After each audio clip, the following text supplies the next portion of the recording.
नमस्कार, मैं हूं अजय मिश्रा। आप देख रहे हैं वंदे मातरम न्यूज। आज हम लोग प्रतापगढ़ जिले के आदर्श नगर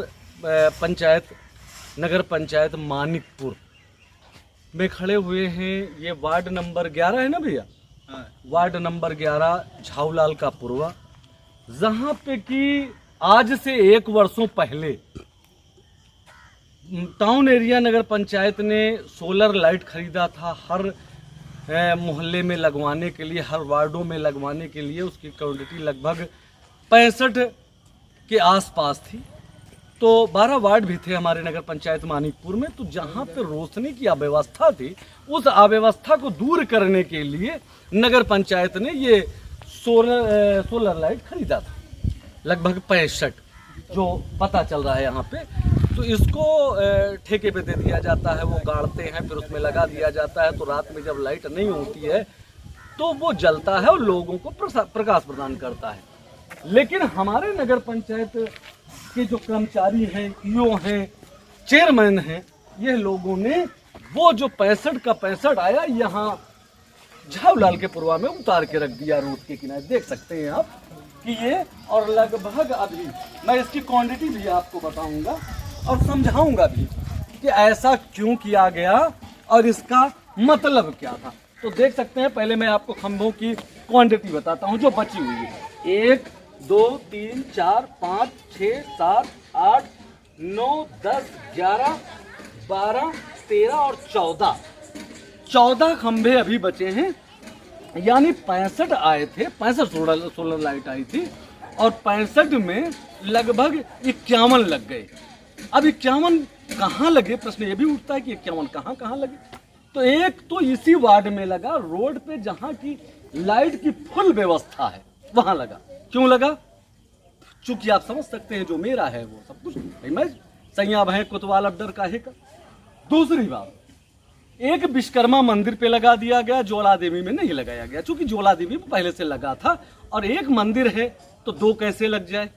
चूंकि जबकि ज्वाला देवी का इतना बड़ा प्रांगण है कि वहां कम से कम 5 लगने चाहिए थे, नहीं लगे। फिर 12 वार्ड के 12 मेंबर थे, उन 12 मेंबरों को एक बांटा गया। वो अपने अपने दरवाजे के सामने लगा के रोशनी ले रहे हैं और जो जनता और वोटर हैं वो अंधेले में रहे, उनसे क्या मतलब है। जबकि आया जनता के लिए था, सभासद के लिए नहीं, धार्मिक स्थलों के लिए, मंदिर मस्जिद के लिए आया था। तो कहीं कुछ मस्जिदों में लगा, कुछ मदरसों में लगा, कुछ कब्रस्तानों में लगा, जरा आप सोच सकते हैं कि कब्रस्तान में लाइट की जरूरत थी, लेकिन चौराहों पे ग्रामीणों में जो पानी में गिर पड़ते हैं वहां की जरूरत नहीं थी। चूंकि आदर्श नगर जो है, जहां पे एक खंभा रखा हुआ है, उसी के जस्ट बगल दिखाइए भैया, ये रोड देख लीजिए, ना तो नाली है ना रोड है। यहाँ बरसात के सीजन में लोग गिर जाते हैं, हाथ पैर तोड़ डालते हैं। यहाँ लगने की आवश्यकता नहीं है, यहाँ वो लगा हुआ देख सकते हैं आप, यहाँ लगने की जरूरत नहीं है। और पीछे इतना अंधेरा होता है इसके, क्योंकि लोग निकल नहीं पाते हैं। जैसे वो देखिए बहन जी पानी भर रही है और सड़क पे गड्ढे में पानी भरा हुआ। तो ये मेरे ईओ महोदय और चेयरमैन साहब को नहीं दिखा कि ये रोड सही करा दे, नाली सही करा दे, और सोलर लाइट तो दूर की बात रही। तो ये मैंने पूरी क्वांटिटी बताया कि 65 खंबे थे, 51 लगा दिए गए और 14 अभी शेष हैं। ये 1 से 1.5 वर्ष से यहाँ रखा हुआ है खरीद के। जब इसकी आवश्यकता नहीं थी, मैं पूछना चाहता हूँ अपने आला अधिकारियों से या चेयरमैन साहब से या ईओ साहब से कि जब जरूरत 50 की थी तो 65 क्यों मंगाया गया। अगर मंगाया गया तो इसको सुरक्षित जगह पे रखाया जाता। टाउन एरिया में इतना बड़ा ग्राउंड पड़ा हुआ था, वहां रखाया जाता, वहां से। अच्छा, एक चीज और बता दी, ये पारस विश्वकर्मा का मकान है। इनके एक रिश्तेदार हैं प्रतापगढ़ के, जिन्होंने कॉन्ट्रैक्टिंग लिया था इसको लगाने के लिए, गाड़ने के लिए। उनका जो भी रेट है भैया, वो मजदूर आदमी है, मजदूरी करेंगे तभी मिलेगा। तो उसको यहाँ से रख दिया गया। अगर यही खंभा, समझने की बात है, यही खंभा उठा के टाउन एरिया प्रांगण में रख दिया जाता, मिस्त्री जाता, क्योंकि मिस्त्री ये खंभा को लेके ना जाता होगा, खंभा तो किसी न किसी साधन से ही गड़ने वाली जगह पे पहुंचता। लेकिन इसको इसलिए रखा गया कि मैं चेयरमैन हूं, मैं ईओ हूं, मैं जहां चाहूंगा वहां लगेगा, मैं जहां चाहूंगा वहां नहीं लगेगा। लेकिन जब खरीदा गया तो जनता के पैसे से सरकार ने जो पैसा दिया था जिस वित्त से, वो उसमें सभी का अधिकार था 12 वार्ड का। तो आप देख सकते हैं, आइए दिखाने की कोशिश और करेंगे कि ये तो खंबे हैं, ये देख सकते हैं, ये 1 से 1.5 वर्षों से पड़ा हुआ है यहाँ पे, इसकी ये जरूरत नहीं। और इसके बाद समय कार्य खत्म हो जाएगा, ये खंभा लग के कहाँ चला जाएगा ये पता नहीं। तो आइए हम दिखाते हैं आपको। लाइट नहीं भैया, यहाँ आओ। तो और इसमें के जो छोटे पार्ट्स हैं वो यहाँ रखे हुए हैं, आपको हम दिखाते हैं। ये जिसने इसको गाड़ा, जगह जगह गाड़ा, यहाँ पे एक जरूरत थी सोलर लाइट की। उस बच्चे ने कहा भी कि भैया एक लाइट हमको भी दे दिया जाए, तो कहना आप मजदूर आदमी हो, मजदूरी कीजिए, तुमको लाइट नहीं दी जाएगी। जबकि इस लाइट पे इस मजदूर का हाथ था, चूंकि मजदूर था तो मजदूरी दिए, यहाँ का नागरिक था, उसको देना चाहिए था। तो देख सकते हैं ये उसके पार्ट्स हैं, कुछ रखे हुए हैं, जैसे आप देख सकते हैं। ये चूंकि मिस्त्री साहब लाद के ले जाए, इसको लगाएं, इसकी लदवही भी ना देना पड़े, और इनको हम नहीं देंगे, इनको कुल मिला के हम नहीं देंगे, हम जहां चाहेंगे। अरे वो 100 जगह गाड़ रहा है, एक ठू गाड़ते, उसके घर में ना गाड़ते। मैं घर में गाड़ने का विरोधी हूँ, बाहर गड़ता उसके सामने। इस गांव में और अंधेरा होता है, वहां भी गड़ सकता था जब अतिरिक्तों में बचा है। इसको रखने से क्या होता है, और दिखाते हैं आपको। ये देखिए क्या है भैया, ये देखिए, ये लाइटें, ये देख सकते हैं, ये उसमें की लाइट है जो लगा के इसको जलाया जाता है। हालांकि ये लाइटें सिर्फ 3 पीस यहाँ दिख रही हैं, दिखा सकते हैं, हम दिखाने की कोशिश करेंगे कि ये उसमें का पूरा सिस्टम है, यही जलता है चार्ज होकर, ये जलता है, देख सकते हैं। जैसा कि ये 3 ही पीस यहाँ पे, चूंकि भाई जो हमको मिला है वो हम इसमें करेंगे, मिस्त्री को कहीं बाहर से ला के नहीं देगा। तो ये यहाँ के सोलर लाइट की सच्चाई है। ये हमारे चेयरमैन और ईओ द्वारा की मिली हुई इतनी बड़ी वो है कि छोटी सी तुच्छ चीज है लाइट, और लाइट में किसी एक का ना तो विरोधी का बहुत बड़ा फायदा था और ना तो इनके समकक्षी का।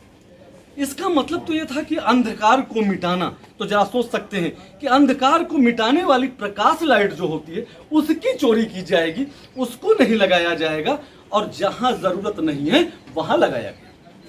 जैसे कि आप देख लीजिएगा कि विश्वकर्मा मंदिर और सगरा उधर ज्वाला देवी मंदिर, फिर आप देखिए कि कई समाज के, साहू समाज हुआ, जायसवाल समाज हुआ, मौर्य समाज हुआ, पटेल समाज हुआ, सारे समाज के वहां पे जो है बारादरी है, धर्मशाला है, जहां लोग यात्री मेला आते हैं, सैकड़ों रुकते हैं, वहां इसकी आवश्यकता नहीं थी, बच गया था, हर जगहों पे लग गया था। अगर और कहीं कम था तो लगाएं। मेरा यह कहने का मतलब नहीं था कि मंदिर में लगा, मस्जिद में लगा। मंदिर मस्जिद तो पहले ही अनिवार्य था, उसको लगाना चाहिए था।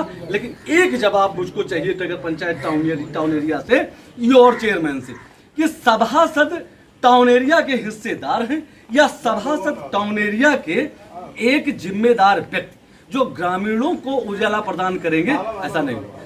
12 बांट दिया, क्योंकि बंटवारा हुआ है, जिसको कहते हैं बंदर बांट हुआ है कि 12 वार्ड के 12 जो मेंबर थे उनको एक एक दे दिया गया। उसके बाद जो बचा कुछ मस्जिदों में लगा, कुछ मंदिरों में लगा, कुछ जो हमारे इष्ट मिष्ट थे उनके दरबारे पे लगा, और बाकी जो बचा मैं नहीं दूंगा, क्या करोगे, बचा रखा हुआ है। अगर इसको भी जिनको जरूरत थी अगर बांट दिया जाता तो इसका उपयोग हो गया होता। ये 1.5 साल से पड़ा था, किसी जगह को 1.5 साल रोशन करता होता, लेकिन ऐसा नहीं हुआ। तो आप सोच सकते हैं कि जब छोटी सी छोटी चोरियां, जैसा कि एक चीज और अभी हम दिखाएंगे, मैटर आज प्रकाश का है, लाइट का है, तो मैं इस टॉपिक पे बात कर रहा हूँ। बाकी एक बहुत बड़ी यहाँ की जो कालाबाजारी हुई है, जिसको भारत सरकार का बहुत बड़ा योजना कहा जा सकता है और बहुत सफल योजना, उसको असफल करने वाले ऐसे ही टाउन एरिया के लोग हैं। उसका एक नाम आपको बता देता हूं, स्वच्छ भारत मिशन योजना, जिसको कि प्रत्येक घर के लिए लेटरिन शौचालय जो है केंद्र सरकार राज्य सरकार ने पहुंचाया, और उसका अनुदान राशि भी 20,000 रुपया रखा था। तो किसी को 4,000 मिला, किसी को 8,000 मिला, 20,000 जो है नगर पंचायत मानिकपुर में कोई एक भी व्यक्ति नहीं पाया। और इसको, और अभी भी कई ऐसे घर हैं, मुआयना कर लिया जाए कि वो आज भी खुले में जाते हैं, और हमारा प्रशासन ने भी भरपूर सहयोग किया। प्रशासन में जैसे एसडीएम साहब आए और सब, चूंकि मिली बंदरबांट चलती है इसमें, सब मिली और उसको ओडीएफ घोषित कर दिया। और ओडीएफ का मतलब क्या होता है आप सभी जान सकते हो, कि शौचालय मुक्त नगर पंचायत मानिकपुर। और आज ऐसे घर दिखाएंगे, इसी गांव में घर दिखाएंगे, खुलेआम जाते हैं। और कई बार चक्कर लगाए टाउन एरिया के, लेकिन नहीं दिया गया। इसलिए नहीं दिया गया कि चुनाव में तुमने मेरा साथ नहीं दिया है। और यह भी रखा गया है इसी निमित्त कि जब चुनाव आएगा तो मैं इसको अस्त्र के रूप में हथियार करूंगा, और जो लालची टाइप के वोटर हैं उनके दरवाजे पे ढुलवा दूंगा, और वो वोट मैं अपने कब्जे में कर लूंगा। यदि मेरा चैनल आपको अच्छा लगे तो लाइक करें, सब्सक्राइब करें, शेयर करें। और इस ऐसी छोटी छोटी चीजों के भ्रष्टाचार को, अब छोटी मैंने कह दिया है सर, इसको समझिएगा कि जिस राज्य का या जिस ग्रामीण का उजाला ही चोरी हो जाए तो जरा सोच सकते हैं कि अंधेरे में कितना विकास हो सकता है नगर पंचायत मानिकपुर का। अभी तो बहुत सारे सवाल हैं, शायद मैं लगातार 10, 20, 25 घंटा बात करूं तो कमियां पूरा नहीं होगा। और फिर मैं बताऊंगा कि उत्तर प्रदेश की दूसरे नंबर की, यानी 1882 में अंग्रेजों ने इसको टाउन एरिया घोषित कर दिया था, लेकिन आज भी ये तस्वीर जैसे, क्यों? क्योंकि गलत चुनाव, गलत तरीके का आदमी का बैठना, और दूसरी बात तो ये कि सच्चाई को न बोल पाना और चुपचाप डर के रह जाना। मैं वजह मिश्रा, आप देख रहे हैं वंदे मातरम। यदि मेरी बातों से सहमत हैं, मेरे दिखाए हुए पे आपको वह है, आइए वंदे मातरम के साथ और इस भ्रष्टाचारिता के खिलाफ एकजुट होते हैं और भ्रष्टाचारियों की घंटी बजाते हैं। जय हिंद, जय भारत।